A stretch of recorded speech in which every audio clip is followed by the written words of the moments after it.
ሰላም ሰላም እንዴት ናችሁ? በያላችሁበት ሰላምታ ይድረስ። አቤል ስፖርት ላይ ትገኛላችሁ። ከረጅም ቀናቶች በኋላ ተገናኘን። በአውሮፓ ቻምፒየንስ ሊግ የመጀመሪያ መርሃ ግብራቸውን ያከናወኑት አርሰናል በዚህኛው የውድድር ዘመን የመጀመሪያ ጨዋታውን ከሜዳ ውጪ ሰን ማሜስ ቤልባኦ ሜዳ ድረስ በሜዳ አርሰናል መርሃ ግብሩን አከናውኗል። በዚህ ጨዋታ ላይም ጨዋታውን አሸንፎ ተመልሷል። ግን ይህንን ጎል ለማስቆጠር አርሰናል ረጅም ደቂቃዎችን ያለ ጎል ጉዞ ማድረግ ነበረበትና ያንን ያስተዋልንበት ምሽት ነበር ዛሬ የተመለከትነው። ጋብርኤል ማርቲኔሊ ወደ ሜዳ ከገባ ከ36 ሰከንዶች በኋላ ነበር የመጀመሪያ ጎሉን ለአርሰናል በዚህ ጨዋታ ላይ ማስቆጠር የቻለው። ይህ እስከሚሆን ድረስ አርሰናል ጎል ለማስቆጠር ፍጹም ተቸግረው ከነበሩ ቡድኖች ውስጥ አንዱ ሆኖ ተመልክተናል። ይልቁኑ 75 የሚጠጉ የጨዋታው ቆይታዎች ወይንም ደቂቃዎች ያለምንም ጎል የተጓዘበት 5 ሙከራዎችን ብቻ በሁለቱ ቡድኖች በኩል ያስተዋልንበት አጋጣሚ ነበር። ይህንንም ተከትሎ ለአርሰናል ደጋፊዎች ምናልባት ደቂቃዎቹ እየገፉ በመጡ ቁጥር ጨዋታው ላይ ጎል የማስቆጠር እድሉ በጣም እየጠበበ እንደመጣም ጭምር ያስተዋልንበት ቅጽበት ነበር። ግን ሚኬል አርቴታ ቅያሪዎቻቸው ፐርፌክት ነበሩ። ዛሬ በተመለከትነው የአርሰናል የአውሮፓ ቻምፒየንስ ሊግ የመጀመሪያ መርሃ ግብራቸው ኋላ ላይ የተመለከትነው ሊያንድሮ ትሮሳርድም እንዲሁ ወሳኝ የምትባለውን የማሸነፊያ ጎል ለቡድናቸው አስቆጥረው ሙሉ ለሙሉ አርሰናል ከሜዳ ውጭ ያደረገውን የመጀመሪያውን የአውሮፓ ቻምፒየንስ ሊግን ጨዋታ 3 ነጥቦችን አሳክቶ መምጣት እንዲችል እንዲሁ ደግሞ ክሊንሺትም ጭምር አስመዝግቦ የመጣበት መርሃ ግብር ሆኗል። ቡድኑ ጋር ግን የሆነ ስሜት እያስተዋላችሁ ያላችሁ አይመስላችሁም? አሁን ባለው የአርሰናል ስብስብ ውስጥ ይሄ ፊርለስ የሆነ ምንም አይነት ፍርሃት የማይሰማው የሆነ ደቂቃ ላይ ጎል የሚያስቆጥር አይነት ቡድን እንዳለ ደግሞም ምናልባት በቡድን ውስጥ የተመለከትናቸው ያሉ ተጫዋቾች በቡድን ውስጥ በመጀመሪያው ላይናፕ የሚገኙ አሊያም በተቀያሪ ቦታ ላይ የሚገኙ ተጫዋቾች ያንን የማድረግ አቅማቸው እጅግ በጣም ሰፊ አማራጭ እንዳላቸውም ጭምር የሚጠቁም መሆኑን እያስተዋልን ይመስለኛል። ለዚህ ነው ዛሬም ባስተዋልነው ወይንም በተመለከትነው ጨዋታ ላይ አርሰናል እነዛን ተጫዋቾች ሲቀይር በጣም ውጥረት በተሞላበት ጭንቀት ውስጥ ሆኖ አይደለም።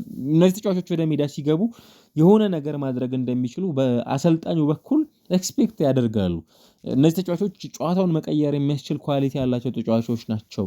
ይልቁን አርሰናል ካለው የስኳድ ዴፕዝ ጥራት አንጻር ምናልባት በመጀመሪያው ላይናፕ ባለመግባታቸውም ጭምር የሚያኮርፉ አይነት ተጫዋቾችን የያዘ ስብስብ እንደመሆኑ መጠን ሜዳ ላይ ሲገቡ ምን አይነት ፈንክሽን ለዚህ ቡድን እንደሚሰጡ መገመቱ በጣም ቀላል የሚባል ነገር እንዳልሆነ ዛሬ በተመለከትነው ጨዋታ ላይ ያስተዋልነው ይመስለኛል። የሚኬል አርቴታ ቡድን ዛሬ ምናልባት በፕሪሚየር ሊግ ውስጥ በቋሚነት መጀመር የሚችሉ ተጫዋቾችም ጭምር በቋሚነት ሳይጠቀምባቸው የተመለከትንበት ነበር። ለምሳሌ ዜን በቋሚነት አስጀምሯል። ዮኬሬዥ ማዱዌኬ ለተከታታይ ጨዋታዎች በቋሚነት እየጀመረበት የሚገኘውን መርሃ ግብር እናስተዋልነው። በተመሳሳይ ደግሞ እንዲሁ ግራ መስመር ላይ ሰፊ አማራጮችን በቅርብ ጊዜ ያስተዋልን ነው የምንገኘው። መሃል ሜዳው ላይ አርሰናል በተሻለ መልኩ ጋብርኤልና ሞስኬራን ለማጣመር ጥረቶችን እያደረገ ነው የሚገኘው፣ ተሳክቶለታል። ከዛ ባለፈ ደግሞ ሜሪኖ ዙቤሜንዲን በተመሳሳይ ቲምበር እና ካላፊዮሪም እንዲሁ በሜዳ ውስጥ በሚኖራቸው ቆይታ እያስተዋልናቸው የሚገኙ ተጫዋቾች ናቸውና አርሰናል ፍጹም በሚያስደንቅ መልኩ በቡድኑ በኩል የተመለከትናቸው ያሉት ጉዳዮች ያንን በትክክል የሚያሳዩ ይመስላሉ። ሂንካፔ በተመሳሳይ የመጀመሪያ ጨዋታውን አድርጓል። ኖርጋርድም እንዲሁ በአውሮፓ ቻምፒየንስ ሊጉ የመጀመሪያ መርሃ ግብሮቻቸውን ያከናወኑ የአርሰናል አዳዲስ ፈራሚ ተጫዋቾች መካከል የሚጠቀሱ ናቸው። የሚኬል አርቴታ ቡድን ግን እኔ በደንብ አስፈሪ መሆን የሚችል ቡድን ይመስለኛል። ምናልባት አንዳንድ ትላልቅ ቡድኖች እንዲህ አይነት አካሄዶቻቸው በጣም ሊደነቅላቸው የሚገባ ይመስለኛል። የሚኬል አርቴታ የዘንድሮ ቡድንን ምናልባት ብዙዎቻችን ልብ ያላልነው ነገር ቡድኑ አለው ብለን ማንሳት የምንችለው ክሊንሺት ይዞ መውጣት የሚችል አይነት ቡድን ነው። ለምሳሌ አርሰናል የመጀመሪያውን ጨዋታ በሊቨርፑል በዚህኛው የውድድር ዘመን ሽንፈት ካስተናገደበት ጨዋታ ውጪ አንድ የተሸነፈው ጨዋታ የለም። ኦፍኮርስ ከማንቸስተር ዩናይትድ ጋር፣ ከዛ ከሊድስ ጋር፣ ከዛ ከራሱ ከሊቨርፑል ጋር 1-0 ተሸነፈ። ኖቲንጋም ፎረስትን 3-0 አሸነፈ። እንዲሁ ደግሞ ዛሬም እንዲሁ በቢልባውን 2-0 አሸነፈ። በእነዚህ ጨዋታዎች በእነዚህ 5 ጨዋታዎች በቡድን ውስጥ የተመለከትናቸው ምናልባት 11 ጎሎችን አስቆጥሮ አንድ ጎል ብቻ ነው ኮንሲድ ማድረግ የቻለውና ይሄ ለዚህ ቡድን ትልቅ አድቫንቴጅ የሚሰጠው ምንድነው ክሊንሺቶችን ይዞ መውጣት የሚያስችል ኳሊቲ ያለው ቡድን ነው። ይሄ ብቻ አይደለም። እንዲሁም ከዚህ ቀደም እንደተለመደው አርሰናል አግሬሲቭ ከመሆን ባለፈ ብዙ የቆሙ ኳሶችን ዛሬ ያገኘበት አጋጣሚ አልነበረም። ምናልባት አንድ አስፈሪ የነበረው ጎል የማስቆጠርም ሰፊ ቻንስ ፈጥሮ የተመለከትነው ዴክላን ራይስ በረጅም አሻምቶት ቪክተር ዮኬሬሽ በጭንቅላቱ የሞከረው ኳስ የወጣበትን አጋጣሚ ካልሆነ በቀር ብዙ በዛሬው ጨዋታ ላይ የምናስተውለው ረጅም ጊዜ የቆሙ ኳሶችን ለመጠቀም ጥረት ያደርግ የነበረውን አርሰናልን አይደለም የተመለከትነውና ቡድኑ ምን ያህል አዳፕት እያደረገ እንደመጣ ከጊዜ ወደ ጊዜ ፊርለስ በቃ ፍጹም ፍርሃት እየራቀው የመጣ እና ጨዋታዎችን ለማሸነፍ የዛን ያህል የማያስቸግር የማይደነግጥ አይነት ቡድን እንደሆነ በደንብ እያስተዋል ነው እንደሆነ ነው የተመለከተን የምንገኘውና የዛሬው የሚኬል አርቴታን ቡድን በተመለከተነው የቻምፒየንስ ሊግ ምሽት በጣም አስደናቂ ልንለው በምንችለው መልኩ በተለይ ሁለተኛው አጋማሽ ያገኛቸውን አጋጣሚዎች ወደ ጎልነት በመቀየሩ ሂደት ላይ ፐርፌክት የነበረን ቡድን ሆኖ ያስተዋልነው ነበር እና ባለፉት 5 ዓመታት በአውሮፓ ቻምፒየንስ ሊግ አርሰናል ያደረጋቸው ከስፔን ቡድኖች ጋር ያደረጋቸው 5ቱንም ጨዋታዎች በማሸነፍ ነበር በርግጥ ያጠናቀቀው። እነዚህ ቁጥራዊ ስታቲስቲክሶችን ስንመለከት አርሰናል ጨዋታውን የማሸነፍ ሰፊ እድል ነበረው። ለምሳሌ ከሴቪያ ጋር ያደረገውን ጨዋታ 2-1 ነበር ያሸነፈው በደርሶ መልስም ጭምር 2-1 እና 2-0 እንዲሁ ከዢሮና ጋር ያደረገውን ጨዋታ 2-1 አሸንፈዋል። ሪያል ማድሪድን ባሳለፍነው ውድድር ዓመት 3-0 በሆነ ውጤት አሸንፈዋል። እንዲሁ ደግሞ 2-1 በሆነ ውጤትም ጭምር ያሸነፈበትን ጨዋታ ተመልክተናልና ያለፉት የአርሰናል 5ቱን ጨዋታዎች ስትመለከቱ ቡድኑ የተሻለ ውጤት ያለው ቡድን ሆኖ ነበር ያስተዋል ነውና ዛሬም በተከታታይ 6ኛ ጨዋታውን አርሰናል ሲያከናውን ይሄንን ስታቲስቲክስ ይዞ የወጣበትን መንገድ ነበር ይልቁኑ ለ6ኛ ጨዋታ ማለት ነው። ከዛ ባለፈ ቪክተር ዮኬሬሽ ዛሬ እንደተመለከትነው ጥሩ ጊዜን አሳልፈዋል ለማለት ያስቸግራል። እሱም ማድሪክም ጭምር በተለይ የመጀመሪያው አጋማሽ አንጻራዊ ሁለት ተጫዋቾች በጋራ 7 ሙከራዎችን አከናውረው ነበር የተመለከትናቸው። ይሄ ከሌሎች ተጫዋቾች አንጻር በድምሩ ፍጹም የተሻለ ስታቲስቲክስ የነበራቸው ሁለት ተጫዋቾችን የተመለከትነው ግን ደግሞ የተሳካ አልነበረም። እነዚህ የተመለከትናቸው የመጀመሪያው አጋማሽ የተጫዋቾችን ቆይታ በተመለከተ ግን ይህንን ቡድን 4-3-3 ዛሬ ምናልባትም በጨዋታ ላይ ይዞት የገባው ፎርሜሽን ለሚቀጥሉት ጨዋታዎችም ይህንኑ በእርግጥ እንደሚተገብር ይህንን ቡድን ይዞ እንደሚገባ እንጠብቃለን። ፍጹም የሆነ የማይነካ ምናልባት ቀያሪዎቹን ነው ከዚህ በኋላ ባሉት የአርሰናል ቡድን ውስጥ አዳዲስ ነገሮችን ለመመልከት ኤክስፔክት የምናደርገው ማን በቋሚነት ይጀምራል የሚለው ጉዳይ ምናልባት ከጉዳት ከሚመለሱ ተጫዋቾች ጋር ተያይዞ ካልሆነ አሁን ላይ በተለየ መልኩ የሚነሱ ተጫዋቾች አሉ አይመስሉኝም። ሚኬል አርቴታም አላውቅም እነዚህን ተጫዋቾች ይዞ እንደዚህ አይነት በስኳድ ደረጃ በጣም ሰፋ ያሉ ተጫዋቾችን በስብስብ ውስጥ ይዞ ቆይቶ እነዚህ ተጫዋቾች ያለምንም ማኩረፍ አመቱን ሙሉ ያፈራረቀ ተጫዋቾቹን ማቆየት የሚችልበት እድል ካለ አይ ዶንት ኖ በጣም የተሳካ ጊዜን ማሳለፍ የሚችል ይመስለኛል። የዚህኛው የውድድር ዓመት የአርሰናል ቡድን በጣም ጃይንት የሆኑ ትላልቅ ቡድኖችን ነው ቀደም ሲል እንዳልነው በስፔን ውስጥ የሚገኙ ቡድኖችን ቡድኑ እያሸነፈ የሚገኘው እነዚህን ለማሸነፍ አርሰናል መሆን ያስፈልጋል።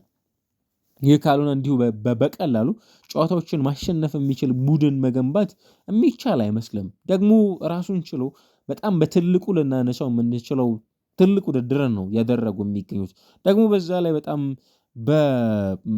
ብዙ ጥፋቶችን በመስራት ቀዳሚ ከሚባሉ የስፔን ክለቦች ውስጥ አንዱ አግሬሲቭ የሆነ ይሄ የአንድ ለአንድ ግንኙነቶችን በጣም ከሚያሸንፉ እና ደግሞም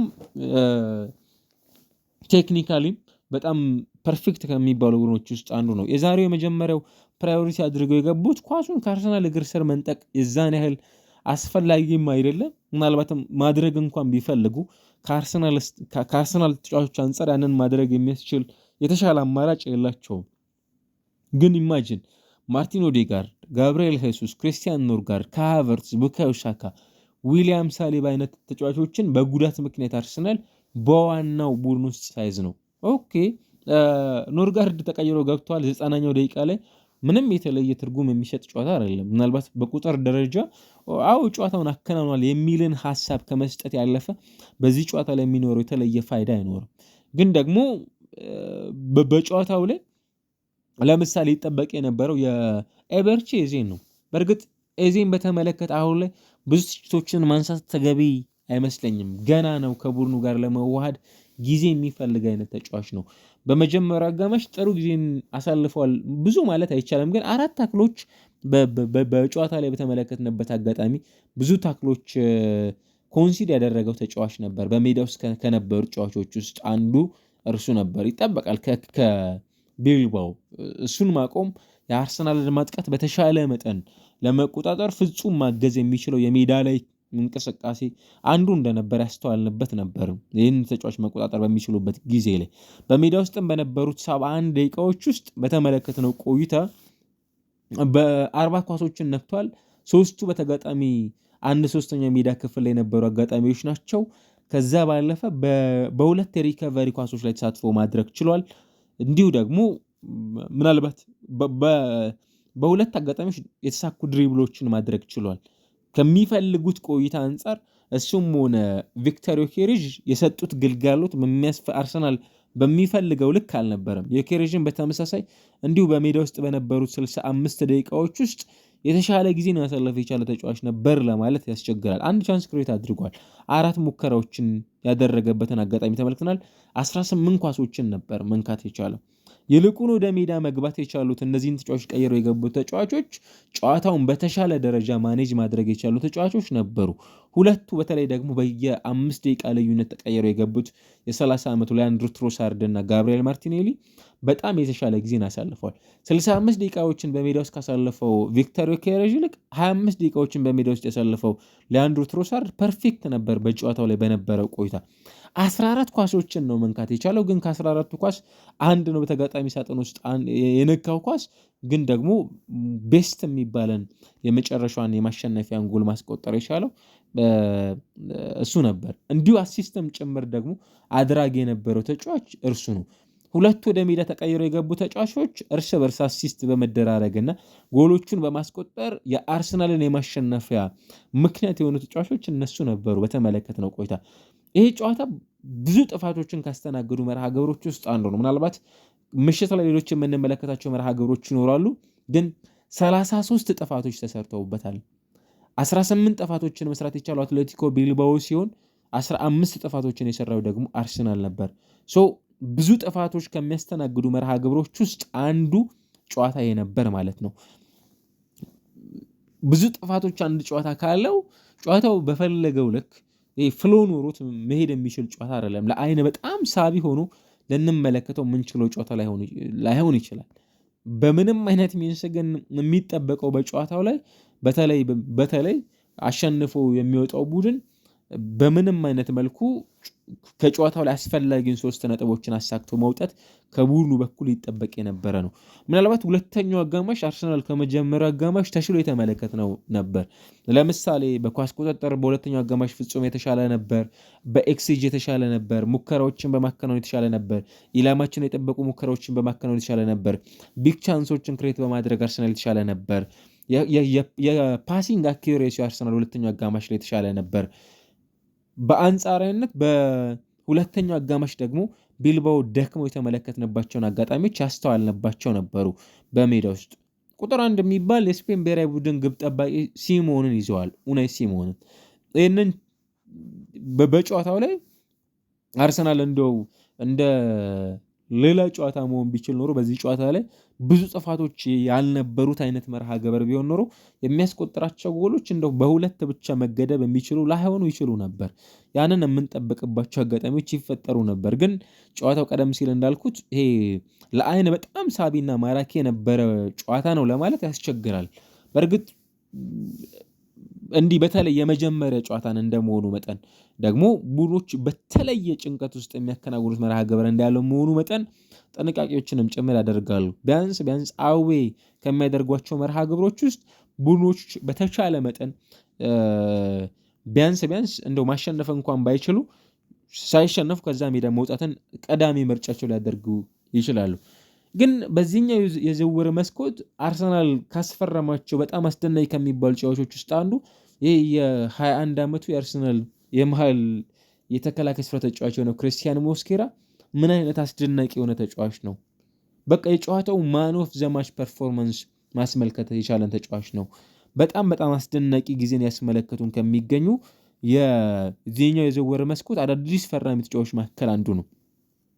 በጣም አስደናቂ የነበረ ተጫዋች ምናልባት ለአርሰናል ለሚቀጥሉት ረጅም ዓመታት የቡድኑን ይህንን የሴንተር ባክነትን ሚና ለረጅም ጊዜ ቡድኑ ሳይቸገርም ጭምር መጓዝ እንዲችል ትልቁን አስተዋጽኦ ማበርከት የሚችልና ቡድኑን ወደ ተሻለ ከፍታ ማድረስ ከሚችሉ አርሰናል ተጫዋቾች ውስጥ አንዱ የመሆን እድል ያለው ተጫዋች ነው ክሪስቲያን ሞስኬራ። በጣም አስደናቂ ነው። ፍጹም መረበሽ የማይታይበት አይነት ተጫዋች ነው። ጥፋቶችን ሳይሰራ ደግሞ ኳሶችን ክሊር ማድረግ የሚችልበት መንገድ በጣም የሚያስደንቅ ነው። አንድ ለሊጉ በጣም አዲስ የሆነ አዲስ ባህልን ለመላመድ የመጣ ኢቭን ከተጫዋቾችን ጋር በዛ ደረጃ ይሄ ሜዳ ውስጥ ባለው ከስፓኒሽ ቋንቋ ባለፈ መግባባት የማይችሉ ኦፍኮርስ ዘውተ ላይ አብሮት የሚጫወተው ጋብሪኤል ማጋሌሽ በቋንቋ ደረጃ እንደሚያግዘውና መግባባት እንደሚችሉ ምንም ጥያቄ የለውም። ግን አርሰናል በጣም በቀላሉ ይህንን ተጫዋች ያገኘበት መንገድ በጣም የሚያስደንቅ ነው እና ሜዳ ውስጥ ፍጹም ይሄ ሳይረበሽ እንደፈለገ ጨዋታን ማኔጅ ማድረግ የሚችል ጨዋታውን በሚፈልገው ቴምፖ ማስኬድ የሚችል እና የትኛውም ተጫዋች ከፊት ለፊቱ ሲሮጥ እነዛን ተጫዋቾች ለመቆጣጠር በማይቸገር አይነት መልኩ ያስተዋልናቸው ከሚገኙ የሜዳ ላይ ተጫዋቾች ውስጥ አንዱ ነውና አርሰናል በዚህኛው የዝውውር መስኮት ብዙ ተጫዋቾችን አስፈርሟል። ካስፈረማቸው ውስጥ ግን በትንሽ ገንዘብ ወደ ክለቡ ከቀላቀላቸው ምርጡ ሳይኒንጎች ውስጥ አንዱ የመሆን እድል ያለው ይመስለኛል። ለረጅም ዓመታት ይህንን ቡድን ማገልገል የሚያስችል ምናልባት 10-15 ዓመታትን አርሰናልን በወጥነት ማገልገል የሚያስችል እድሜ ደረጃ ላይ ይገኛል። 21 ዓመቱ ነው ገና። 93 ኳሶችን ዛሬ ነክቷል የተጫዋች 3ቱ በተጋጣሚ ሳጥኑ 1/3 ሜዳ ክፍል ላይ ነበሩ። 6 ኳሶችን ክሊር አድርጓል። 6ቱ በጭንቅላቱ ክሊር ያደረጋቸው ናቸው። በ3 የሪከቨሪ ኳሶች ላይ ተሳትፏል እና ለአንድ የተከላካይ ስፍራ ተጫዋች ሊያውም ከሀገሩ ክለብ ጋር ያደረገው መርሃ ግብር ምናልባት አንዳንድ ጨዋታዎችን ጭምር ሊያስተናግድበት የሚችለው መርሃ ግብር ሊሆን እንደሚችል ኤክስፔክት ይደረጋል እና በጣም በተሻለ ጥራትና ደረጃ ነበር ይህንን መርሃ ግብር ለማሸነፍ እንዲሁም ደግሞ ቦታው ላይ ጨዋታውን ያከናወነበትን መንገድ ስትመለከቱ ለዚህ ተጫዋች በደንብ ክሬዲት ሊሰጠው እንደሚገባ ትልቁ ማሳያው የዛሬው መርሃ ግብር ይመስላል። ለአርሰናል ቤስቱ ሳይኒንግ ከምንላቸው ውስጥ አንዱ ነው። ኦፍኮርስ በዮኬሬዥ ትሮሳርድ ማነው ሌላኛው ፈራማቸው ኤዜን ልናነሳ እንችላለን። ግን ይሄኛው እኔ ገንዘቡንም ስትመለከቱት ለብዙዎቻችን በጣም ሰርፕራይዚንግ የሆነው ተጫዋች ነውና አርሰናል ካገኛቸው ምርጡ ፈራሚዎች ውስጥ አንዱ ነው። አርሰናል ዛሬ ምንም እንኳን በብዙ የጨዋታ በልጫ አሸንፎታል የምንለው መርሃ ግብር መሆን ባይችልም አጋጣሚዎችን በመጠቀም ግን ፐርፌክት የነበረው ቡድን በመጨረሻም ወሳኙን የአውሮፓ ቻምፒየንስ ሊግ የ2025/26 የውድድር ዓመትን ወሳኝ 3 ነጥቦችን ከሜዳ ውጪ አሳክቶ መመለሱ ይሄ ለሚኬል አርቴታ ቡድን እጅግ በጣም ወሳኝ እንደሆነ በደንብ ማንሳት እንችላለን። ለፔጃችን አዳዲስ የሆናችሁ ላይክ፣ ሰብስክራይብ፣ ሼር እንድታደርጉ ግን በአክብሮት እጋብዛለሁ።